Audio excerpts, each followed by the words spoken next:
Hi everyone, I'm Maddie Garcia. And I'm Bernadette Hogan, and we're here to talk to you today about last night's vice presidential debate. So VP debates usually aren't particularly interesting as compared to 2 weeks ago with the presidential debate. Rarely swings voters, but what we got out of it was pretty interesting. Yeah, I will say that. This election is extremely irregular, and that's probably why, this debate last night kind of hit home with a lot of Americans, on the fence. Yeah, more people watch it than not. But before we go into the content of the debate, we wanted to talk about Senator Kane's flag pin. Yes. So there was a lot of debate and confusion over it, and originally me and Bern saw it, and we thought that it was a state of Virginia pin, and some people thought it was a Honduras, Mexican, or a Hillary Clinton pin, but there are a few tweets that we're going to show you. So what people thought was on the pin, if you did hashtag VP debate, Mark Scudder said, "What's on the pin Kane is wearing? Is that a Mexican flag? Might as well be." Some people thought it was the Japan flag label pin. There was a lot of controversy. But we ended up looking up that it's actually the Blue Star Service flag pin, which is actually... right, and this is interesting enough because both Kane and Pence have a son in the military. Yeah, so I think they were both playing with level of patriotism. Right, and of course Pence does have the American flag, and that does embody, Donald Trump's "Make America Great Again" mantra and whatnot. But we thought it was very interesting that Kane would make that sort of specific appeal towards perhaps veterans and military, and it was a subject of controversy. So next up. Yeah, so basically, we always ask who won the debate. You can argue that in terms of style and substance, it could go either way. But what did you think about Pence and Kane in terms of their style? So again, as this was pretty irregular, it started off pretty regularly in terms of how Trump and Hillary's debate started off. Kane came right in with, the attacks on Pence. And, he kind of just threw in a slew of insults. But then, and of course, Pence is quoted to say, avalanche of insults. But then I think over the course of, they started playing ping pong with each other. They did, and the moderator at one point was like, "Hey, guys, I can't hear anything that you're saying. You should probably, take a chill pill so that we can discuss the issues here." Yeah. But I think as that went on, studies, I think I was checking out the Wall Street Journal this morning, and it showed that Pence was talking far more than Kane ended up talking, just in terms of minutes. And I think Pence's style, he was a former talk show host. Yeah. He did have a bunch of strategic moves where he kind of, he smoothed things over. Yeah, and I think that kind of set Kane up for a better, image as well.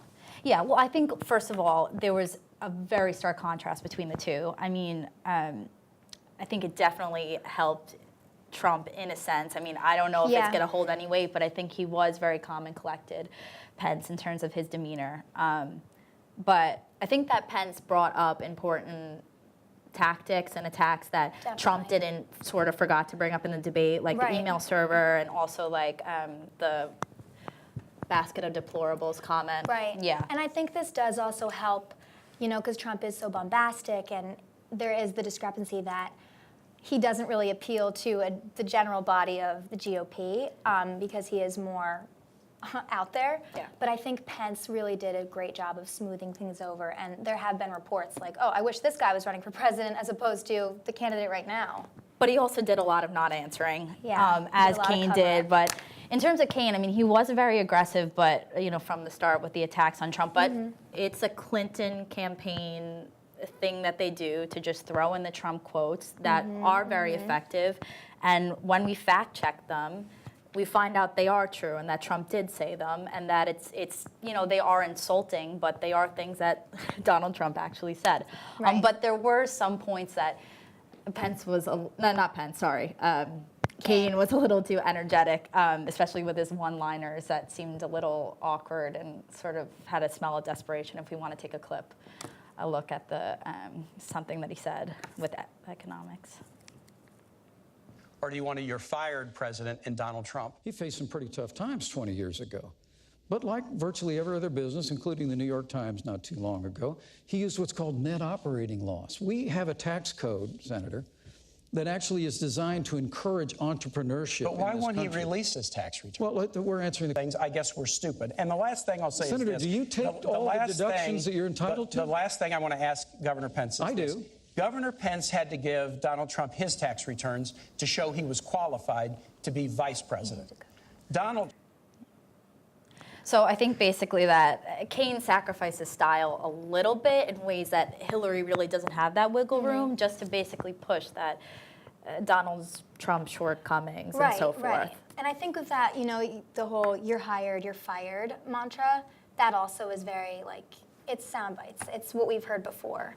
But at the same time, there is some weight in the fact that if you're going to be running for president, and this has gotten to be a huge national issue, you're going to need to release your tax returns. 100%. Yeah. However, I really liked when Pence came up with, he said, "Are you taking all of your reductions? Because I am." You know, because I think Kaine kind of came off with a bit of a righteous look at it, like, hey, I'm paying my taxes, Hillary's paying her taxes, the rest of America's paying their taxes. Why isn't Donald Trump? Or why aren't, maybe you could even go as far to say, the Republican Party. However, it is written into the laws you are allowed to take certain reductions, especially with Pence. He brought up that those net operating laws that do determine situations. It's a business law essentially, where there are allowable tax deductions that would go into the profit. You know what I'm saying? But I think basically what Kaine is trying to highlight is the ethical problem with it. That yeah, you can sort of snake your way through the tax law and get away with it in a way that is. But it's legal. Is legal, Yeah. right? But then at the same time, you know, he said, with this, you're not paying for certain social welfare programs that, as a president, you should want in to support of. contribute to with the amount of money that he makes. Right, and that's valid. I mean, Right, yeah. in But terms of, I mean, I don't want to go into comparing the Clinton Foundation and whatnot, but it could be on both ends that you could make arguments for. right. So. But he did say something about every 10 cents goes to, that they fact checked wasn't exactly true. But there was one thing that I did want to look at that, Sure. you know, that Kaine was throwing back, you know, the Donald Trump quotes about Yeah, Mexican yeah, immigrants yeah. being rapists, blah, blah, blah. But he did talk about something that Pence specifically said with Vladimir Putin, and Yes. that Putin basically was a stronger leader than Mm-hmm. Obama. And then, you know, this was the first time that Pence flat out denied it. He said, I didn't say that. Right, and but I believe we have a clip on that too, right? yeah, from a CNN interview that we want to take a look at. Walk softly and carry a big stick. You can speak boldly and plainly, but you can have relationships Do you personally with think that people on the Vladimir world Putin is a stage. stronger leader than the current president? I think it's inarguable that Vladimir Putin has been a stronger leader in his country than Barack Obama has been in this country. And that's going to change the day that Donald Trump becomes president of the United States. Okay, so you saw that. You see that Yeah. there was So- a lot of answering, a lot of not answering. Right, and I think right then and there with that clip, there is a bit of a linguistical, you know, a difference in meaning. So Pence, if you want to call it covering it up, if you want to call it continued explanation, he was basically saying not Putin is a stronger leader than Donald Trump. I mean, sorry, not Donald Trump, Obama, but he has had a stronger, more effective presence worldwide, perhaps in terms of impression. Because, I mean, obviously America and Obama as the leader of the free world, if you want to call it that, we do have an automatic image that we project. Whereas Putin of late has, you know, he's garnered scare with ISIS, with, you know, possible dealings with Iraq Right, and but China. I think what the American public wants to know is the sort of strange comments that Trump makes that sort of allude to him wanting to form a closer tie specifically with Putin, and that Right. and the relationship that they have is somewhat fishy. But I want to get on to the last thing, which Sure. is basically, you know, both president and VP candidates have a goal in terms of who they want to cater their debate speech to, Right. what specific voters they want to talk Right. to. So in terms of that, I guess, who was Kaine trying to appeal to, and who is Pence trying to appeal to? Like, Yeah. for people who are on the fence, for people, certain segments. What would you say about Kane? You know what? I'd say that Kane, specifically at the end when they were talking about abortion Yeah, and how he women's sort of rights. attacked Trump on the Roe versus Wade thing, he did want to appeal to white women voters because the Kane-Clinton ticket is winning amongst female voters, but in terms of non-educated white female voters, they're sort of lagging, and it is the swing vote. So I think that Kane also referencing some of Trump's comments about Miss Universe and about Rosie O'Donnell and stuff like that. I think Right. and then even Clinton tweeted something about, You can go to the deplorables comment as well, too.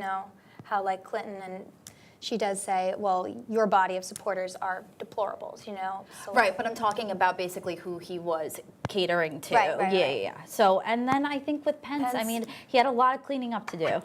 Yeah, Pence, cleaning up more or less, but at the same time, as I mentioned, the Republican Party is not what it was years and years ago, even 10 years ago, even a year ago, because it is so radicalized and different.